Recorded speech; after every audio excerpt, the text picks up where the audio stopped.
My name is Sean Clerkin. I'm a political and community activist that lives in Scotland and I've lived in Scotland all my life.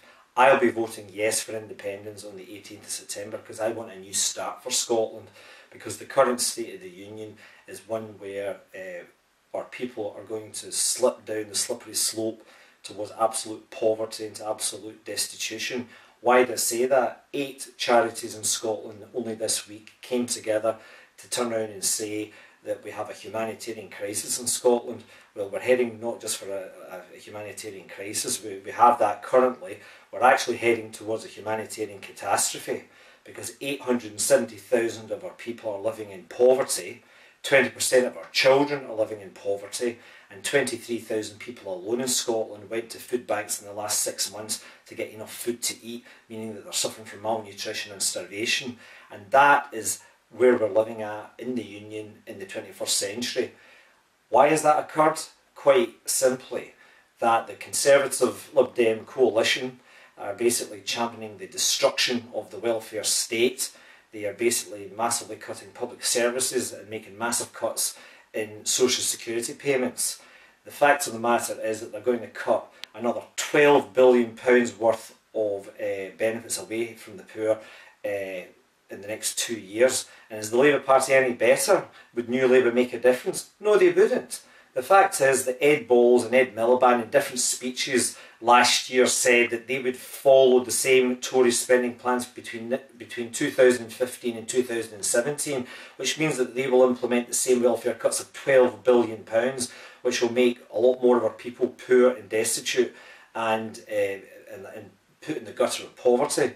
The fact of the matter is that a man called Neil Wood, who suffered from Asperger's syndrome, who lived in David Cameron's own constituency, died of starvation last year. And why? Because Atos took him off his benefits and he died weighing 5 stone. That a lot more of that's going to happen in the future if we continue with the current state of the Union, which is basically driving people into absolute poverty. What's the alternative to this? Well, there is a clear alternative. The clear alternative is to take a chance and vote for independence on September the 18th. And I think it's a chance that will pay off, because at the end of the day, Sir Ian Wood, who did a study for George Osborne's own Treasury, Her Majesty's Treasury, found that there's £200 billion worth of recoverable oil over the next 20 years. And there is between £1 trillion and £2 trillion worth of oil reserves lying off the coast of Scotland. Well, with that money we could create a first-class education system, a first-class public health system, a first-class public housing system. We would be able to generate full employment with a decent living wage for all. We'd be able to fulfil the life chances of all our people, and people could live in dignity and with respect and live in relative material comfort. That's our young, that's our old, and that's our poor and vulnerable. We could have massive redistribution of income and wealth and create a society worth living in. We only have to cross the water, the North Sea, to Norway to see a nation of the same size and the same size of population has exactly that. They've got a £400 billion sovereign fund from their oil. Nobody starves. Nobody's unemployed and nobody is on low wages. So by being free, you can fulfill your life chances and have a far better life. You've got everything to gain and nothing to lose by voting for independence on September the 18th. But one thing I will say as well is Joanne Lamont, who epitomises the unionist cause, said in a debate a week ago on Scottish television that the Scottish people are not genetically programmed to make their own political decisions. What an insult that was to the people of Scotland. What an insult that is to all of you. She should resign as leader of the Labour Party for making those remarks, which was not picked up by the press.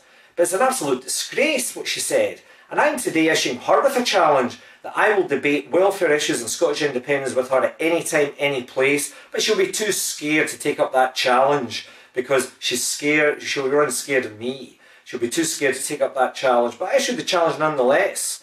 Be brave enough, Joanne, to take up this challenge, but you'll be too scared and you'll be too meek and too you'll be too scared to take up the challenge, you'll be too cowardly to take up the challenge. But what I will say in the end up is this, that every one of us should go out and vote on September the 18th and vote for independence. We've got everything to gain and nothing to lose. And I'll say this to you, if we continue down the road of the Union, then we will have real poverty, real destitution and real want in our society, where millions upon millions of people will be basically scratching about for food from day to day, and that's not the kind of society I want to live in.